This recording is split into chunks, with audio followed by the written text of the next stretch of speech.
मालदीव को लेकर के जिस तरह से अब मालदीव की सरकार कटघरे में खड़ी है और पूरी तरह घुटनों पर आ गई है। अब वहां जो माहौल है, वहां के जो राष्ट्रपति हैं मुइज्जू, अब उनके खिलाफ अविश्वास प्रस्ताव लाने की तैयारी की जा रही है। असल में जिस तरह से मुइज्जू ने चीन के इशारे पर भारत के संबंधों को खटास डालने का काम किया, यह पहली बार नहीं है कि वहां जिस तरह से अब चीन की दखलंदाजी चल रही है। बाकायदा आपको बताऊं कि वहां से कुछ लोग सीरिया गए, आईएसआईएस में भर्ती हुए और अब वो एक अड्डा ऐसा बनता जा रहा है कि जहां से पाकिस्तान की तरह भारत विरोधी अभियान चलाया जा रहा है। और इसीलिए आपको बता दें, कुछ लोग जो मालदीव घूमने गए पिछले दिनों, उन्होंने वहां बाकायदा देखा कि वहां जो लोग हैं अपनी टी शर्ट पहनकर घूम रहे हैं जिस पे लिखा है out India, go back India, इस तरह की चीजें लिखी हुई है। यानी एक अभियान चलाया जा रहा है कुछ लोगों के द्वारा कि अब मालदीव से जो भारत के संबंध हैं, मधुर संबंध हैं, उसको अलग थलग कर दिया जाए, क्योंकि मालदीव एक ऐसा द्वीप है जिसकी सामरिक महत्ता है, भारत की सुरक्षा में बहुत बड़ा उसका योगदान है। वहीं जो समुद्री मार्ग से व्यापार होता है, उसके जो शिप हैं, उसके जो मार्ग में 70% हमारे भारत से जो शिप हैं आने जाने वाले, चाहे वो तेल के लाने वाले हैं, चाहे वो कार्गो के कंटेनर लाने वाले हैं, लगभग 70% जो शिप है वो वहां से टच होकर आते हैं। अब इस सामरिक महत्ता को देखते हुए चीन ने चाल चली और आपको बता दूं कि 2011 में वहां अपना दूतावास खोला है, जबकि भारत का दूतावास वहां, आपको बताएं कि वो भारत का दूतावास 1972 में खुला। अगर मैं बात करूं इतिहास की, तो अब इतिहासकार ये बता रहे हैं कि ये जो मालदीव है, ये तो मालदीव भारत का ही हिस्सा था और ये भारत का ही द्वीप समूह में एक हिस्सा था और एक समय तो यहां हिंदू ही रहते थे और हिंदुओं का ही शासन था। 11वीं शताब्दी की बात करें तो इतिहासकार लिखते हैं कि यहां चोल राजाओं का साम्राज्य था। जो चोल राजा आपने देखा कि केरल के क्षेत्र में थे, वो यहीं से। और आपको यह भी बता दूं, जान के आश्चर्य होगा, मोदी जी जब कभी विदेश जाते हैं या कहीं भी जाते हैं और जब वो ये कहते हैं कि मेरा यहां से पुराना रिश्ता है, तो कुछ लोग उनका मजाक बनाते हैं कि मोदी जी तो सब जगह गुजरात को जोड़ देते हैं। लेकिन आपको ये जान के आश्चर्य होगा कि शुरुआत में जो उस द्वीप पर जाने वाले लोग हैं, ईसा पूर्व 500 वर्ष, वो गुजरात के ही लोग वहां गए थे। ऐतिहासिक तथ्य है। और उन्हीं लोगों ने जाकर वहां बसावट पैदा की। कुछ लोग वहां फिर बाद में श्रीलंका आ गए और उसके बाद से हिंदू राजाओं ने वहां शासन किया है। लेकिन जब अंग्रेज भारत में आए, उसी समय वो अंग्रेज, क्योंकि शिप मार्ग से उनको जाना, उनका जो असली ताकत थी, बेड़े थे उनके पास, व्यापार करते थे, तो वो नाव, बड़ी बड़ी नाव लेकर के अंग्रेज चला करते थे। और इसलिए आप याद करिए, वो अगर आप भारत का नक्शा देखेंगे तो अंग्रेजों ने जो भारत में भी एंट्री की है, वो किन किन पॉइंट से की है। वो मुंबई में आए, वो कोलकाता जो आज का है वो कोलकाता में आए, वो केरल में आए, वो गोवा में आए। यानी जो समुद्री मार्ग है उसी को उन्होंने पहले एंट्री पॉइंट अंग्रेजों ने बनाया।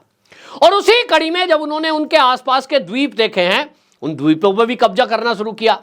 उसके बाद से हुआ यह है कि जब भारत आजाद हुआ, ये इतिहासकार लिखते हैं कि वो द्वीप जो मालद्वीप है, अगर हम चाहते तो वो भारत के पास आ सकता था, लेकिन जिस तरह की सरकारों का रवैया रहा है, कभी उस तरफ ध्यान नहीं दिया गया, डेवलपमेंट किया गया, वैसे रिश्ते नहीं निभाए गए। हालांकि जैसा मैंने बताया कि भारतीय दूतावास 1972 में वहां खुल चुका था।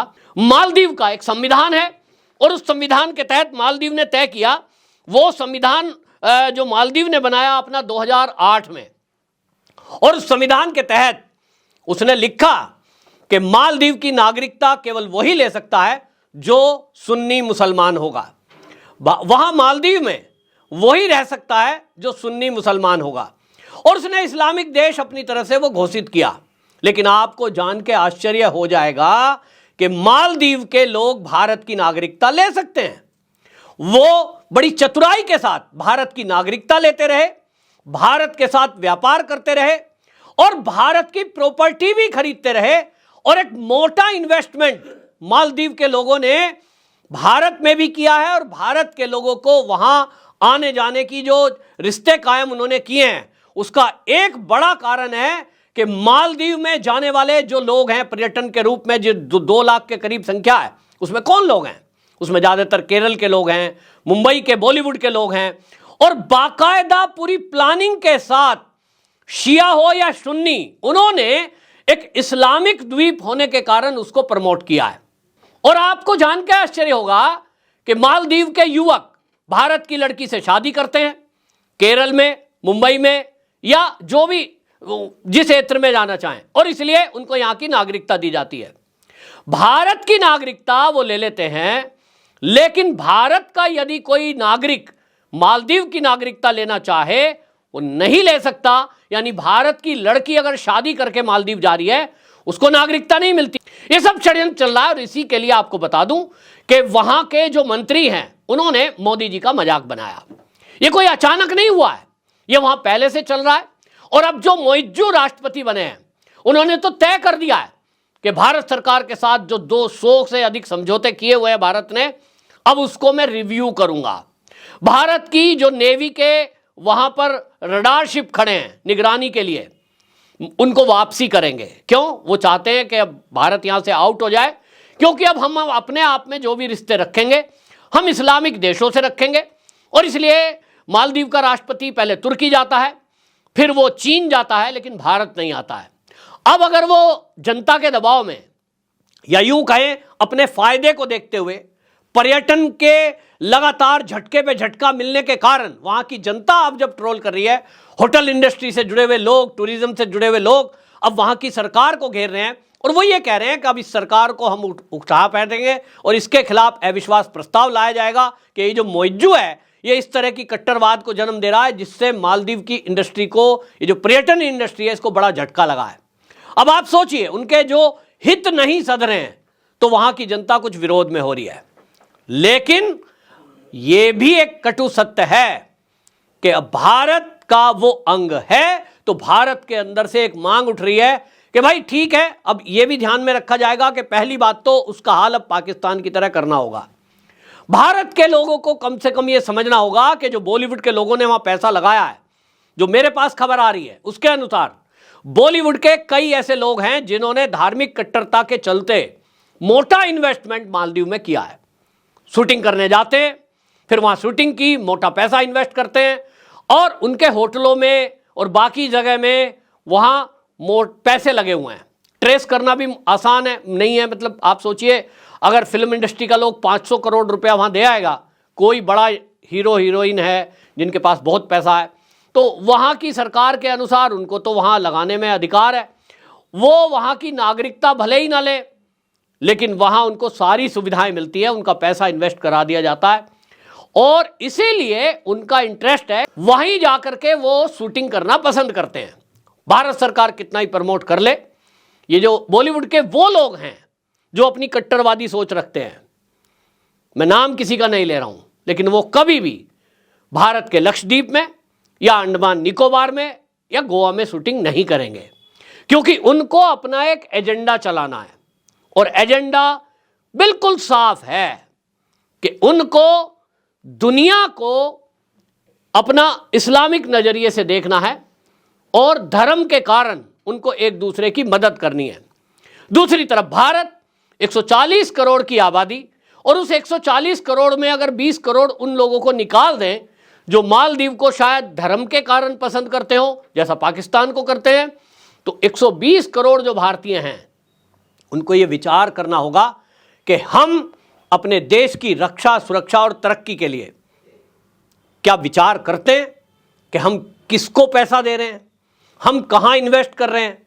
अब सरकार को भी इस मामले में सख्ती करनी होगी, लेकिन इतना तो जरूर है कि अभी जो भारतीयों ने पिछले 2 दिन के अंदर एकता दिखाई है, जिस तरह से मालदीव में हवाई टिकट और होटल्स कैंसिल हुए हैं, इजी माई डे ने बाकायदा घोषणा की है, उसके को डायरेक्टर ने तो आकर के, असिस्टेंट डायरेक्टर ने आकर के खुलेआम कहा है कि हम कोई भी ट्रिप अब मालदीव में बुक नहीं करेंगे, क्योंकि हमारे प्रधानमंत्री का अपमान किया है।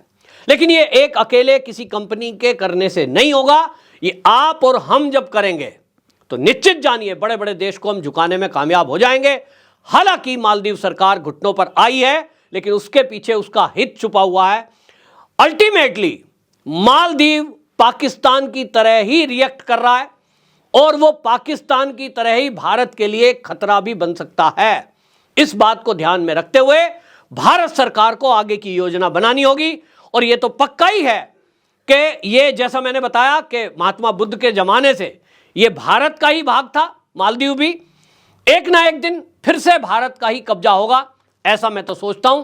क्योंकि जब ये कंगाल हो जाएगा तो चीन बचाने के लिए नहीं आएगा, इसको भी फिर भारत ही याद आएगा। जब इसको प्यास लगी तो भारत ने पानी दिया, ये बीमार हुआ तो भारत ने वैक्सीन दी, और जब चीन अब यहां कब्जा करने की कोशिश करेगा तो इसको भारत ही याद आएगा। और मैं भारत सरकार को कहता हूं कि अब मदद करनी बंद कर दीजिए फ्री में ऐसे लोगों को, खास तौर पे जो अपनी कट्टरवादी सोच के चलते भारत और भारत के लोगों का अपमान करते हो। आपकी क्या राय, कमेंट बॉक्स में जरूर बताएं। वंदे मातरम।